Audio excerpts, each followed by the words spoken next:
Playground is essentially a game mode that is built entirely in vanilla with structure blocks and command blocks. The idea in its purest form is to take the mechanics of vanilla Minecraft, particularly the early game, and to revive it, kind of. So most people who play a lot of Minecraft or have played a lot of Minecraft or have a special relationship with Minecraft, a lot of it has to do with their first time or their first handful of times playing the game, and they have a lot of nostalgia for that. But there is the phenomenon where the more you've played Minecraft and the more you understand the mechanics, particularly like exploits and min-maxing and all that, that core gameplay loop that is really the heart of the game goes away when you understand too much. So like the biggest contrast in the world is between the experience that you have playing Minecraft for the first time, especially if you've never seen it played before, versus like speedrunning or something. It's a totally different kind of gameplay. Because when you know a lot about the mechanics of the game, the immersive experience of the game that drew you in the first place sort of is gone. It fades away. It's lost for you because you know too much about how to do. You're too focused on optimizing. So the core of this game mode, Playground, like the whole point is to extend and bring back that gameplay feeling of playing for the first time to people who have a lot of experience.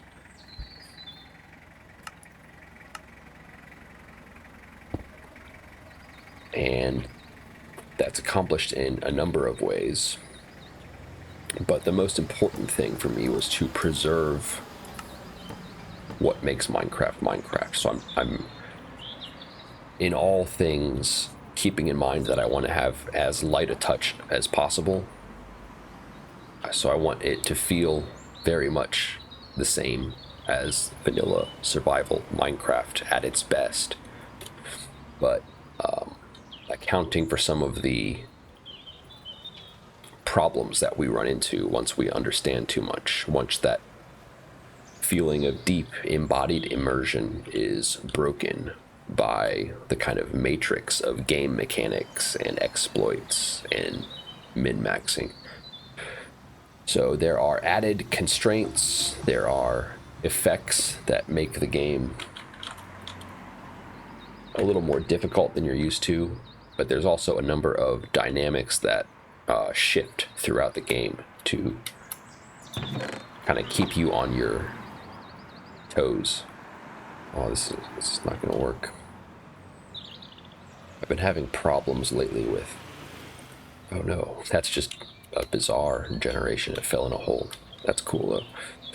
So at the beginning, what we do is we overlay a number of structures onto the map. So this is a multiplayer game mode. That's very important because I think once you've played Minecraft enough, the only way for it to ever be truly as immersive as it once was is to do multiplayer. Because once you add the element of not just you and the world, but you and the world and other people with whom you are in both cooperation and at times competition, that adds a lot of variables to keep your mind focused on the whole and away from the parts, the technical. And obviously the technical is still going to be there. There's still going to be a lot of technical considerations that you're making, but the whole of the game is more it's more right in front of your face. I would say that the problem that people have with Minecraft, generally, people who really love Minecraft but feel bored when they play it now or can't get the magic back, the problem is that they're missing the forest for the trees. They're missing the whole embodied virtual reality experience for the particular mechanics and the need to continually and quickly rise up the technology ladder or tree or whatever you want to call it. So I start by dropping some structures on. The bedrock things are bases for the 4 teams. It can be played with... It could be played cooperatively with just one team of several players, or it can be played with 2, 3, 4 teams. And then this double helix structure at the middle. I can show off my kind of flying remote control a little bit. I'm essentially the game mode Playground essentially uses the Minecraft engine as like the pieces of a board game, or like the board of a board game, and then I add my own pieces on top of it. So, for example, let's see, maybe this will... So I don't want to give away all of the little details for how this works and how it makes Minecraft more challenging and more immersive. But suffice to say that there are a number of elements that can be dropped into the world in the form of structures, and I think of them as analogous to cards in a board game. Like if you're playing a board game, we can use Monopoly as an example, although it isn't that great of an example for this, but the cards, like a chance card or something, would cause a structure to drop into the world, and when this structure is encountered, the players can engage with it in a way that's going to redefine the reality of the game. Not necessarily in a major way. Like I said, for the most part, my philosophy with this game is to always go with the lightest touch possible and let the already perfect aspects of survival Minecraft to do the heavy lifting. I've done like hundreds of these, and I've always been expecting this to happen, but this is the first time it's really happened. So this would be like the starting point for the yellow team, which is... I mean, I suppose there are some advantages to it, but it seems pretty unfortunate, especially at the very beginning. You got to get a tree. I don't know how you're even going to get out of there. So the way Minecraft world generates, it creates all kinds of crazy possibilities. Every map I've ever done this with, and I've done hundreds, it's all very different. And you can imagine how, because Minecraft lends itself to storytelling very well, because the world, the gameplay as far as progression and stuff, obviously, but also the world itself, like the topology or the geography of the world, can lend itself to storytelling. So you'd have blue team out here in the field, who right away, kind of narrative issue they're going to run into is they don't have any trees around them, or they have 1 or 2 trees that are kind of close. So they are going to have to leave the base right away. Green is in probably a pretty good spot here. They have plenty of trees and they have water to their back, so it's kind of like protection, I guess. Maybe it's actually vulnerability, I'm not sure. Then red's out here in the middle of the woods, probably a good spot, and then yellow's in that dang chasm. So this would not be you don't want to be yellow on this map, but who knows how it could end up working in your favor. So all of the elements of Minecraft that already exist in the vanilla game are now worked into a kind of story structure that unfolds. It's like kind of a collaborative, mimetic unfolding with all the players kind of encountering the world as a story. And because they are now in a world that is familiar, for being Minecraft at least, but also very new, because it's a new world with new challenges and the looming threat of the other players, the other teams on the board. Because of that, there's just a natural story that will unfold, because that's what Minecraft does best. I would say that that's what Minecraft is great at, is it gives the player all of the elements of an archetypal hero's journey type of story, and then allows the player to just fill in the details themselves. So someone who is good at Minecraft, not like technically, but who really enjoys Minecraft and is creative with it, they are kind of generating a story to some degree in their head, like lore, as they're playing. because that's what holds the experience together, is the story. And the reason that Minecraft is different or better than other games is that it has all of the elements of the story. There's all of the, the villagers and the mobs and the danger on the surface and the technology you have to upgrade with, and the deep exploration of the unconscious of going into the caves and facing the danger and getting the new treasure and then ultimately facing the dragon. There's a story structure without a story. So where other games have that story structure, but they're actually telling you what the story is. They have the characters, and the beginning and the middle and the end are all written beforehand before you start playing the game. In Minecraft, you generate the story, and that's what this whole game mode is based on. It's based on the premise that a collection of players playing together in the same world without having to set out to try to create a story. There's no real pressure that needs to be applied to the players, but the elements of the game itself will naturally generate a kind of story that the way the players choose to play the game will embellish the details on that. So you have the starting structures. I have spawned in 3 different dynamics. So it's like cards in a board game where there's a deck of, say, 64 cards, and at the beginning every game you draw a few, and then that defines how the game will begin, what the dynamics of the game are at the beginning. That's what we're doing here too. I have a number of different possible structures that can be spawned in, and then what I was doing over here is I am randomly picking a location and then a structure of a certain type. Let's do one of these. Let's see if we can find where it goes. Oh, there it is. It's that one. So this is well, I don't want to give away what that is. I want that to be encountered naturally. But suffice to say, at some point, so for the green team in this case, this happened to spawn really close to the green base.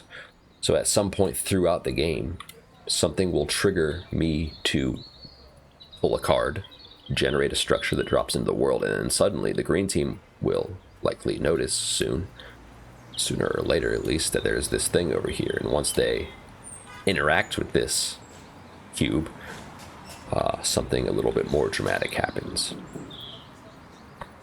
So each of the elements, the structures, the cards, have their own way of impacting the dynamics of the game, but then there's also a main through line. I don't want to get too specifics, but as far as what makes the game more immersive and more difficult for veteran players, it's a lot to do with certain recipes being locked at the beginnings and player effects being applied, so you're not quite as effective as you're used to being in the world. It's a little bit more of even though it's the same, it's all vanilla, it's the very same core gameplay experience. There's some added challenges that are significant, but they're also dynamic. They fluctuate throughout the game, so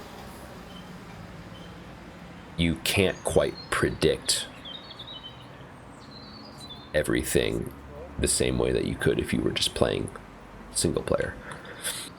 And I kind of want to show this thing off, but not right now. So there is a core through line to the game, a beginning, middle, end kind of, but it has to do with just beating the dragon and fulfilling certain expectations in order to gain the ability to defeat the dragon. So by default, even though this is a multiplayer and multi-team game, by default it is cooperative. All teams are working together to defeat the dragon, and that is the condition for winning the game. They're the game mode.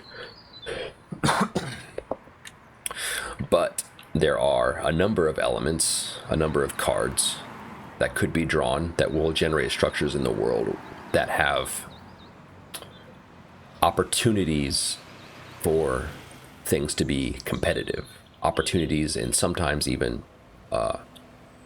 sometimes a little bit more compelling than just an opportunity.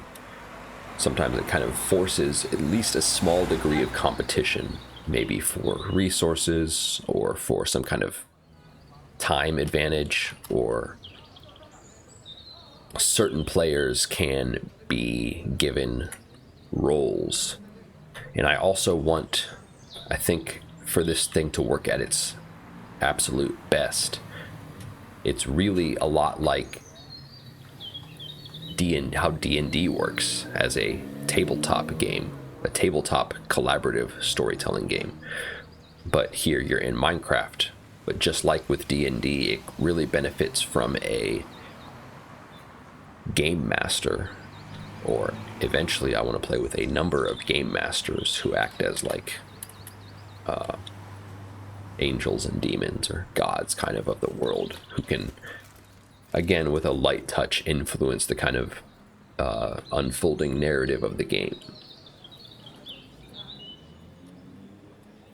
So there's all of the normal Minecraft things that you encounter, which is more than enough, with the little shifts in dynamics and the teams and all that.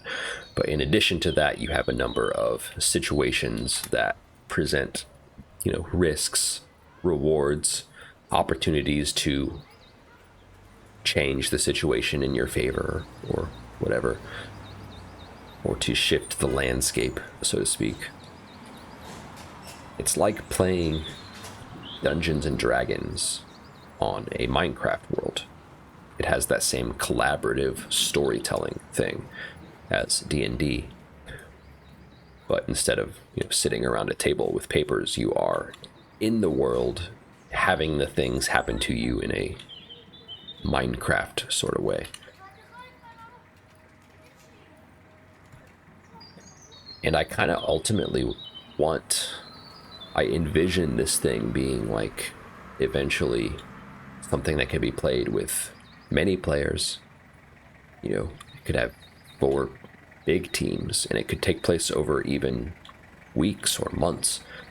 But for now, what I'm really focusing on is like a 2-hour, 3-hour, 4-hour maybe gameplay version, so it can be played like a board game. So it has a relatively simple arc, beginning, middle, end, but with all of the unknown in between as far as the structures and the way that the players react to them. So we are doing playtesting as we speak. There's a lot of little things to work out because, again, I built this entire... Here, let's actually go back to...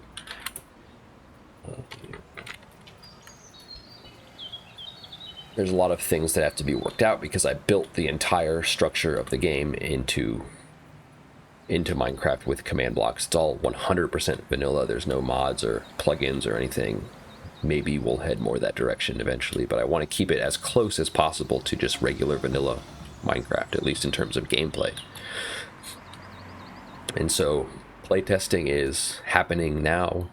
Check the link for the Discord invite and let me know if you have any thoughts about this. To me, this is one of the major ways in which Minecraft is evolving. The idea that you can use Minecraft as an engine for your own game, as a reality in which to set your own game. I think the possibilities with this are endless. Like right now, I have the structures that generate in the world, what I was calling like cards in a board game. I have like maybe a dozen of them, but you could have 100 of them. So every game is going to be different because different cards will be drawn and different dynamics will be put into play. And not only that, but the way that the players respond to those is going to depend entirely on the players and on the teams, and the way that your consciousness works when it's in collaboration with other people and worrying about what other people are doing and how they're defining their part of the story.